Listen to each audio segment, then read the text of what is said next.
I'm going to be sharing 2 stories from my childhood and 1 3-part poem.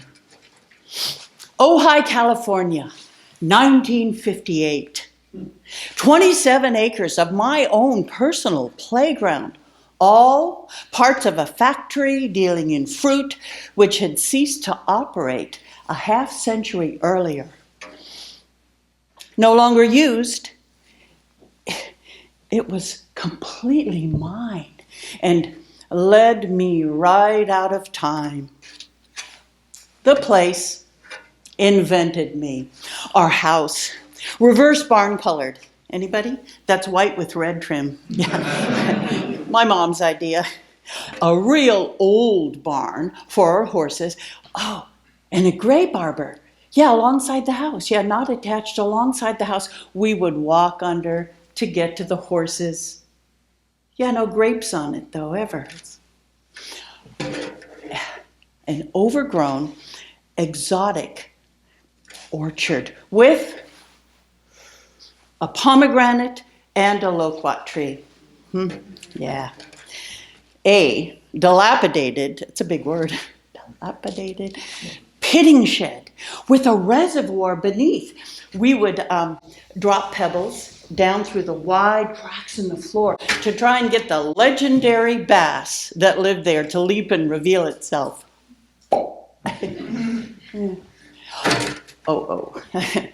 A, what was it called? Oh yeah, that's right. We never went. A sulfur shed. Crooked, with spiders, all connected by a rickety train trestle, high above a almost always dry creek. And with these flat cars, with their thick rusted metal wheels for rolling the half moons of apricots, back and forth and back and, Chrissy, don't go on that bridge! And forth. And a circular stone winery. Stepping over the wooden threshold into the alchemist's tower, I saw dozens of vials balanced in the ledges of the thick stone walls, edges of planks, my platform to reach these laboratory windowsills.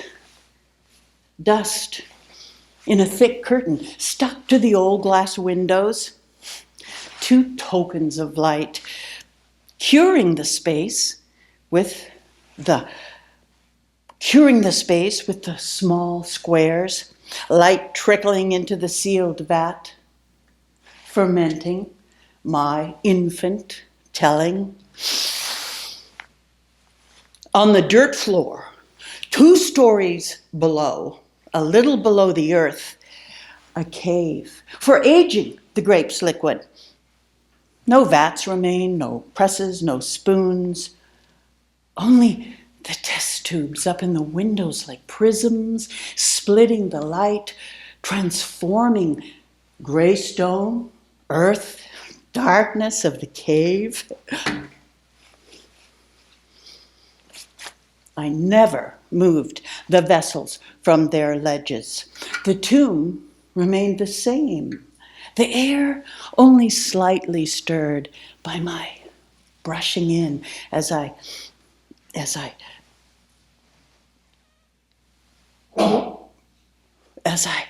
skimmed the ledges and sampled the wine. Yeah. On my many sacred visits. Well, it turns out the cave was large enough for a new builder.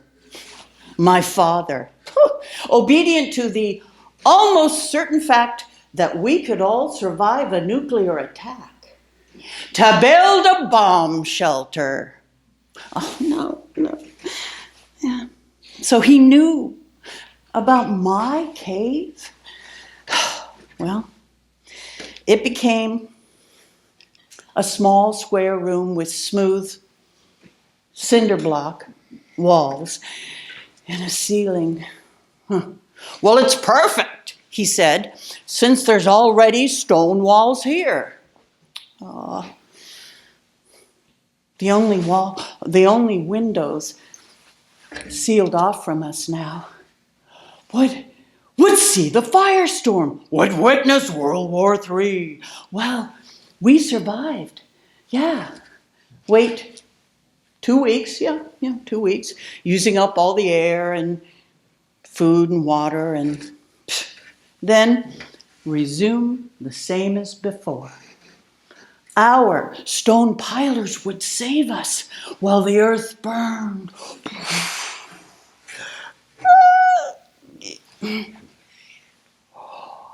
The seeds would emerge, transplanting ourselves into the charred orchard. Step out of the crucible, earnest, clear, trusting, saved, and aged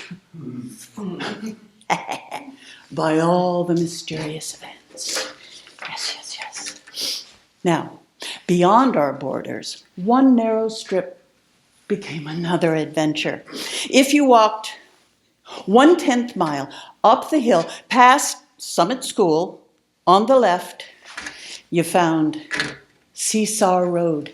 This was the road where Terry lived, in a cardboard house. He looked like Alfalfa from the Little Rascals. How lucky was I? Ginger lived across the street. She had red hair and got married. I went to her wedding, my first. A little farther up the road was Uncle Ted's house. He built it himself, of cinder blocks. Visiting him was like visiting a gym or a well or a bomb shelter, only bigger.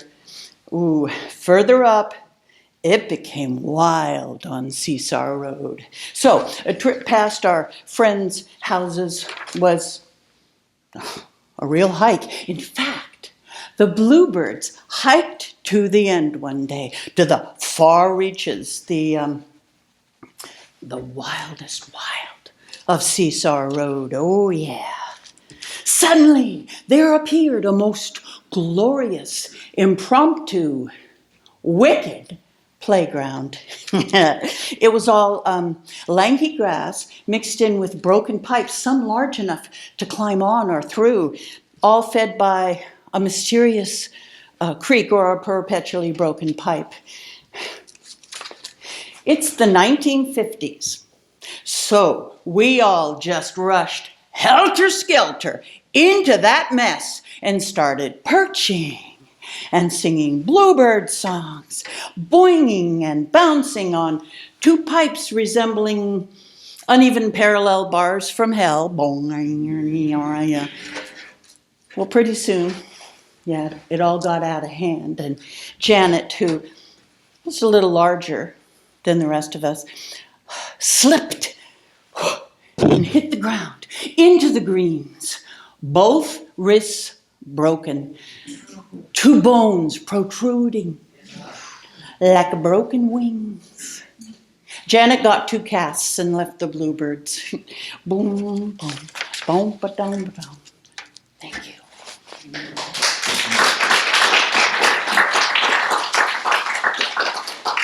There were adults there, but couldn't stop us, I guess. Anyway, my poem. A wheel, a rocket, a heart. A wheel reliably returns to its beginnings, repeats its motion, stays on the move. My tree is a wheel, and my back is a curve. We knowingly planted our Coleotteri bipinnata Chinese flame tree, unaware of its rapid growth patterns. Oh, the excessive drop of its manic branches, bracts for the flames of the Chinese lanterns, aglow we love.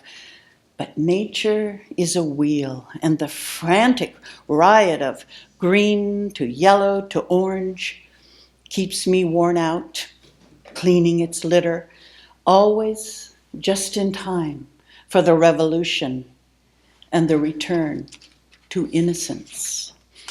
A rocket has a straight trajectory, veering off on its own, or with careful planning, actually landing on the moon. Our Coriatura bipinnata Chinese flame tree is an explosion of nature in a gradual but definite cycle every year.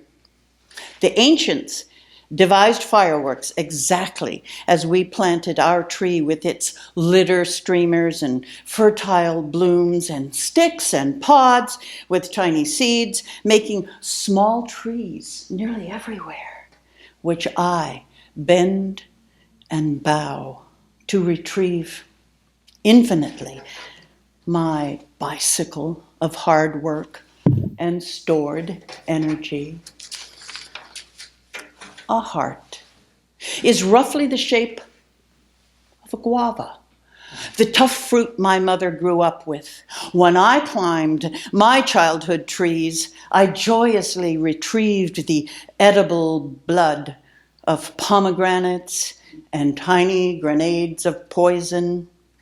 I was warned not to eat the china berries, though their smell tempted me from my perch nestled in her notch, just the right height to view the garden my mother hewed from the dry dust, stealing water we really didn't have. My first Eden grew the trees that fed a rainbow of blood red, apple green, and loquat orange. Juice is my blood. Leaves are my skin. Branches, my bent knees and elbows, endlessly retrieving the trimmings of my past. A wheel, a rocket, a heart. Thank you.